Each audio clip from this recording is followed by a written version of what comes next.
Good morning. അപ്പോൾ അടുത്ത് നമ്മൾ പറയാൻ പോകുന്നത് TLS പ്രോട്ടോക്കോളാണ്, അതായത് ട്രാൻസ്പോർട്ട് ലെയർ സെക്യൂരിറ്റി പ്രോട്ടോക്കോൾ. അപ്പോൾ അതിലെന്തൊക്കെയാണ് പറയുന്നത് നോക്കാം. ഒരു ഓപ്പൺ ഇൻ്റർനെറ്റ് സ്റ്റാൻഡേർഡ് SSLന് പ്രൊവൈഡ് ചെയ്യാൻ വേണ്ടിയിട്ട് നമ്മൾ IETF റിലീസ് ചെയ്തതാണ് ട്രാൻസ്പോർട്ട് ലെയർ സെക്യൂരിറ്റി എന്ന് നമ്മൾ നേരത്തെ സെക്ഷനിൽ പറഞ്ഞിരുന്നു. ജാനുവരി 1999 എന്ത് ചെയ്തത്, ഇങ്ങനൊരു പ്രോട്ടോക്കോള് റിലീസായത്. അപ്പോൾ ഇതെന്ത് ചെയ്തിട്ടുണ്ട്, TLS is defined as a proposed internet standard. RFCയിൽ 5246 ഇതൊരു ഇൻ്റർനെറ്റ് സ്റ്റാൻഡേർഡ് ആയിട്ട് എന്ത് ചെയ്തിട്ടുണ്ട്, TLSനെ ഡിഫൈൻ ചെയ്തിട്ടുണ്ട് എന്നാണ് പറയുന്നത്. പിന്നെ ഇതിൻ്റെ ഫീച്ചേഴ്സ് എന്തൊക്കെയാണ്, നമ്മൾ SSLലുള്ള എല്ലാ ഒബ്ജക്റ്റീവ്സും TLS പ്രോട്ടോക്കോളിനും ഉണ്ട്. അതിൻ്റെ പോലെ തന്നെ പിന്നെ നമ്മൾ ഇനിയിപ്പോൾ അടുത്ത് നമ്മൾ ഒരു 8 ഡിഫറൻസ് പറയുന്നുണ്ട് കേട്ടോ. അതായത് ഒരേപോലെ ആണെന്നുണ്ടെങ്കിലും കുറച്ച് ഡിഫറൻസും കാര്യങ്ങളും വരുന്നുണ്ട്. അപ്പോൾ ഇത് എന്തിനൊക്കെ ഹെൽപ്പ് ചെയ്യുന്നുണ്ട്, നമ്മളെ ക്ലയൻറ്റ് സെർവർ ആപ്ലിക്കേഷന് സെക്യൂറായിട്ട് കമ്മ്യൂണിക്കേറ്റ് ചെയ്യാൻ വേണ്ടിയിട്ട് TLS എന്ത് ചെയ്യുന്നുണ്ട്, ഹെൽപ്പ് ചെയ്യുന്നുണ്ട്. ഒതൻറ്റിക്കേഷനും ഈവ്സ് ഡ്രോപ്പിങ്ങും നമ്മൾ മെസ്സേജ് മോഡിഫിക്കേഷനൊക്കെ ഇല്ലാതാക്കാൻ വേണ്ടിയിട്ട് നമ്മൾ TLS പ്രോട്ടോക്കോൾ ഹെൽപ്പ് ചെയ്യുന്നുണ്ട്. പിന്നെ പറയുന്നത് നമ്മൾ TLS പ്രോട്ടോക്കോള് ഉള്ളത് എവിടെയാണെന്ന് വെച്ചാൽ നമ്മൾ reliable connection oriented transport layer ഇല്ലേ, TCP ലെയറിൻ്റെ എബോവ് ആയിട്ടാണ് ഏതുള്ളത്, നമ്മൾ ഈ TLS പ്രോട്ടോക്കോള് വർക്ക് ചെയ്യുന്നത്.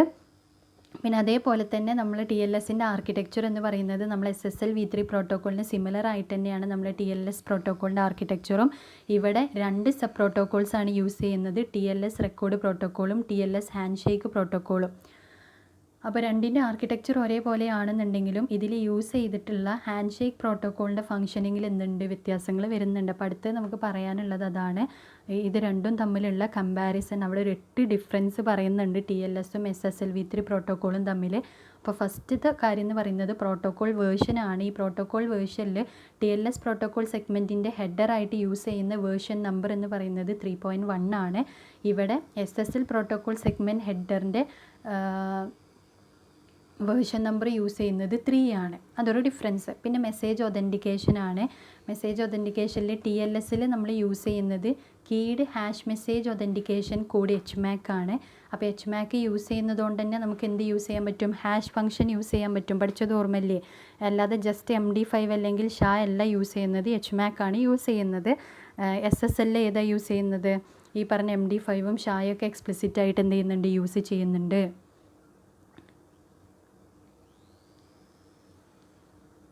പിന്നെ അടുത്ത് പറയുന്നത് സെഷൻ കീ ജനറേഷനാണ്. സെഷൻ കീ ജനറേഷൻ എന്ന് പറഞ്ഞാൽ 2 ഡിഫറൻസാണ് TLSലും SSLലും ഈ സെഷൻ കീ ജനറേഷനിൽ പറയുന്നത്. ഫസ്റ്റത്തത് നമ്മൾ പ്രീ മാസ്റ്റർ അല്ലെങ്കിൽ മാസ്റ്റർ സീക്രട്ട് ജനറേറ്റ് ചെയ്യുമ്പോൾ അതിൽ രണ്ടിലും കമ്പ്യൂട്ടിംഗ് മെത്തേഡ് എന്താണ്, സിമിലർ ആണ്. പക്ഷേ TLS പ്രോട്ടോക്കോളിൽ അവിടെ യൂസ് ചെയ്യുന്നത്, അതായത് മാസ്റ്റർ സീക്രട്ടിന് യൂസ് ചെയ്യുന്നത് HMAC സ്റ്റാൻഡേർഡും സ്യൂഡോ റാൻഡം ഫംഗ്ഷൻ PRF ഔട്ട്പുട്ടുമാണ് യൂസ് ചെയ്യുന്നത്.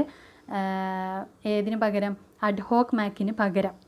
അതായത് ഇപ്പോൾ ഇങ്ങനെയാണ് ഫങ്ഷൻസ് എന്ന് മനസ്സിലാക്കുക. പിന്നെ അൽഗോരിതം നമ്മൾ പഠിച്ചതാണല്ലോ. അപ്പോൾ അഡ്ഹോക്ക് മാക്കിന് പകരം നമ്മൾ യൂസ് ചെയ്യുന്നത് HMAC സ്റ്റാൻഡേർഡും സ്യൂഡോ റാൻഡം ഫങ്ഷൻസും ആണ് ഏതിൽ, TLS പ്രോട്ടോക്കോളിൽ. പിന്നെ the algorithm four computing session keys and initiation values IV is different in TLS than SSL protocol. അപ്പോൾ SSL പ്രോട്ടോക്കോളിലും TLSലും കീ ജനറേറ്റ് ചെയ്യുന്ന അൽഗോരിതം, അതേപോലെ ഇനീഷ്യൽ വാല്യൂ ജനറേറ്റ് ചെയ്യുന്ന നമ്മൾ സ്റ്റാർട്ടിങ്, അതും നമ്മൾ പഠിച്ചിട്ടുണ്ട്. സ്റ്റാർട്ടിങ്ങിൽ നമ്മൾ കൊടുക്കുന്ന വാല്യൂ, തുടങ്ങാൻ വേണ്ടിയിട്ട് നമ്മൾ കൊടുക്കുന്ന വാല്യൂ, അതാണ് IV എന്ന് പറയുന്നത്. അപ്പോൾ ആ വാല്യൂ ജനറേറ്റ് ചെയ്യാൻ വേണ്ടിയിട്ടുള്ള അൽഗോരിതം യൂസ് ചെയ്യുന്നത് എന്താണ്, രണ്ടിലും ഡിഫറെൻ്റ് ആണ്. പിന്നെ അടുത്തൊരു ചേഞ്ച് വരുന്നത് അലേർട്ട് പ്രോട്ടോക്കോൾ മെസ്സേജിലാണ്.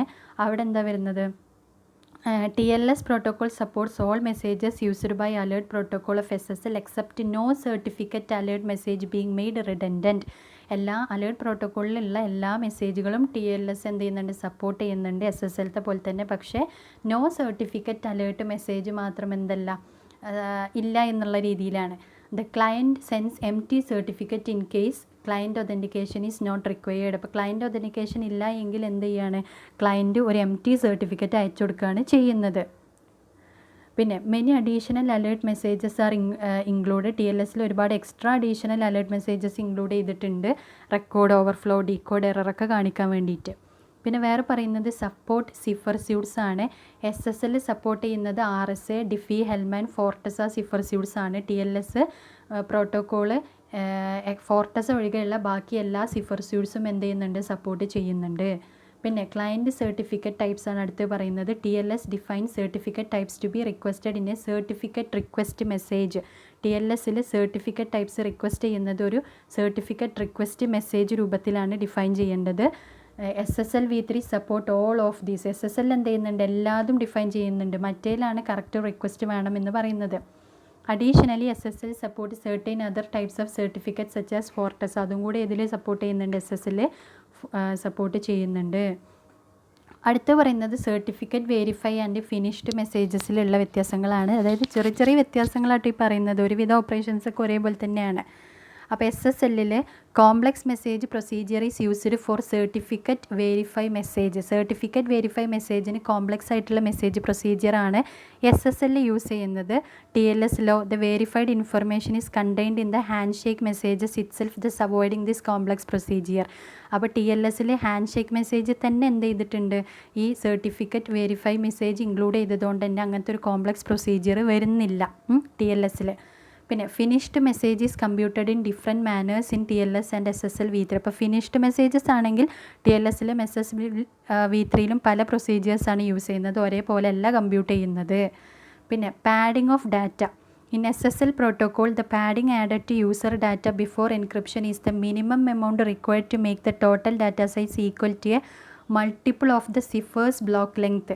അപ്പോൾ SSL പ്രോട്ടോക്കോളിൽ നമ്മൾ ഡാറ്റ അതിലേക്ക് ബിറ്റുകൾ ആഡ് ചെയ്യുന്നത് നമ്മളെ കയ്യിലുള്ള സിഫർ ബ്ലോക്ക് ലെങ്ത്തിൻ്റെ മൾട്ടിപ്പിൾ ഡാറ്റ സൈസ് ഈക്വൽ ആവുന്ന അത്രയും പാഡിങ് ഡാറ്റാസാണ് നമ്മൾ ആ ഒരു സിഫർ ബ്ലോക്കിലേക്ക് എന്ത് ചെയ്യുന്നത്, ചേർത്തി കൊടുക്കുന്നത്.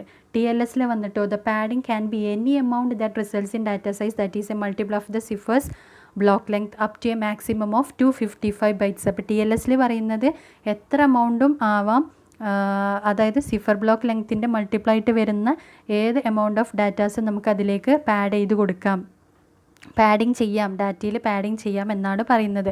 Maximum 255 bytes. അപ്പോൾ ഇത്രയും കാര്യങ്ങളാണ് എന്ത് പറയുന്നത്, നമ്മളെ ഡിഫറൻസസ് ആയിട്ട് പറയുന്നത്. അപ്പോൾ അതന്നെയാണ് നമ്മൾ ഈ ഒരു ചെറിയ ടേബിളിലായിട്ട് കൊടുത്തത്. പ്രോട്ടോക്കോൾ വേർഷൻ 3.0 ആണ്, മറ്റേൽ 3.1 ആണ്. അലേർട്ട് പ്രോട്ടോക്കോൾ മെസ്സേജ് ടൈപ്സ് മറ്റേൽ 12 ആണ്, TLSൽ 23 ആണ്. മെസ്സേജ് ഒതൻറ്റിക്കേഷൻ അഡ്ഹോക്ക് ആണ്, സ്റ്റാൻഡേർഡ് ആണ്. അവിടെ കീ മെറ്റീരിയൽ ജനറേഷൻ ഇവിടെ അഡ്ഹോക്ക് ആണ്, അവിടെ PRF ആണ്, സ്യൂഡോ റാൻഡം ഫംഗ്ഷൻ. പിന്നെ key material certificate verify complex ആണ്, മറ്റൊടുത്ത് സിമ്പിളാണ്. ഫിനിഷ്ഡിൽ അഡ്ഹോക്ക് ആണ്, PRF ആണ്. ബേസ് ലൈൻ സിഫർ യൂണിറ്റ്സിൽ ഫോർട്ടസ് ഇൻക്ലൂഡ് ചെയ്യുന്നുണ്ട്, അവിടെ അത് ഇൻക്ലൂഡ് ചെയ്യുന്നില്ല. ആ പറഞ്ഞതൊക്കെ മൊത്തം ഒന്ന് ചെറിയ ബോക്സ് ആക്കി എന്നുള്ളൂ. അപ്പോൾ ഇത്രയാണ് TLSൽ പറയുന്നത്. Thank you.